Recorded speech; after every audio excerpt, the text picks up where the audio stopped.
Brother de la Cruz appeared one day, emerging from the jungle, breathing new life into the mission. There were just the three of us when he arrived, and Sister Dorothea had been ill for many weeks. He and his associate began to work that first day. By the next week, de la Cruz had recruited a workforce of 36. They have prepared the bell tower and worked the fields, planting crops. Brother de la Cruz aims to make us self-sufficient. We'd spent so long alone out here, I'd worried we'd lose God's ear. Lo and behold, we not only had his ear, but he sent another to act as his hands as well.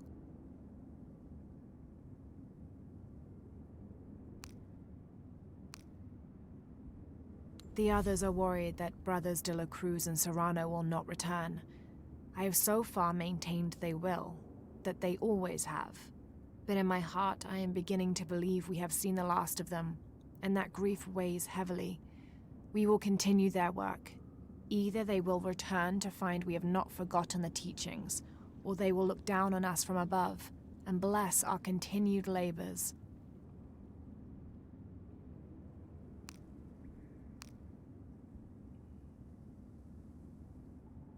"25th of December, 1603. It has been 4 days since we turned away from the city. We traveled in silence and in circles, guided by a confusion of grief, relief, and celebration.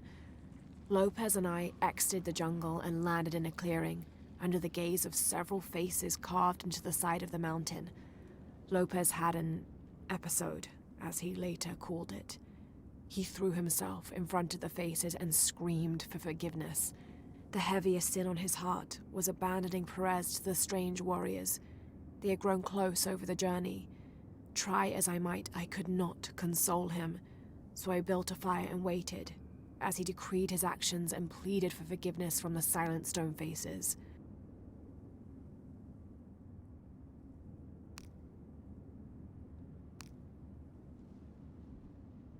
"26th of December, 1603. Lopez woke me, having already prepared a Spartan breakfast. This is where we were meant to be, he said, a cold determination in his voice, so very different from how he acted just the day before. I finished my meal as he spoke of holy retribution, how he had acted in error, but now God had put his hands on his shoulders and shown him the path to walk. We will spread the true word of God from this small mission, he said, pointing to an adobe building just beyond the stone faces. We will prepare the path for the chosen one to follow, for only he who does will be worthy of this box."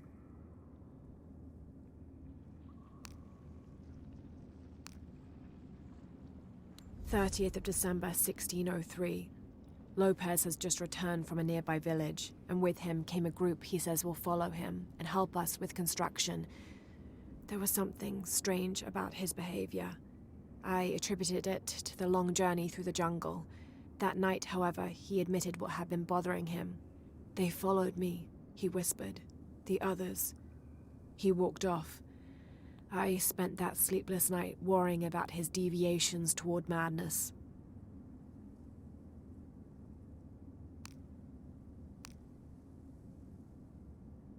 "18th of December, 1604. I've neglected this journal for far too long. We've worked hard to build the mission. Every day more people arrive.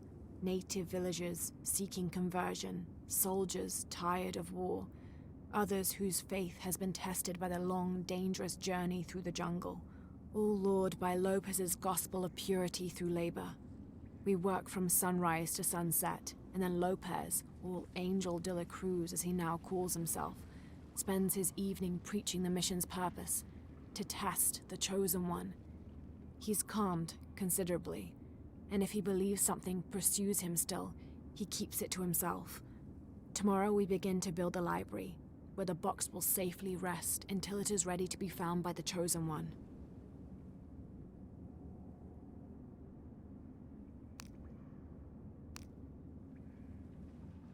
A wheel-lock pistol, never mass-produced and banned in the Holy Roman Empire, ostentatiously decorated, a bit much for a missionary, but maybe a fitting weapon for an egoist such as Lopez.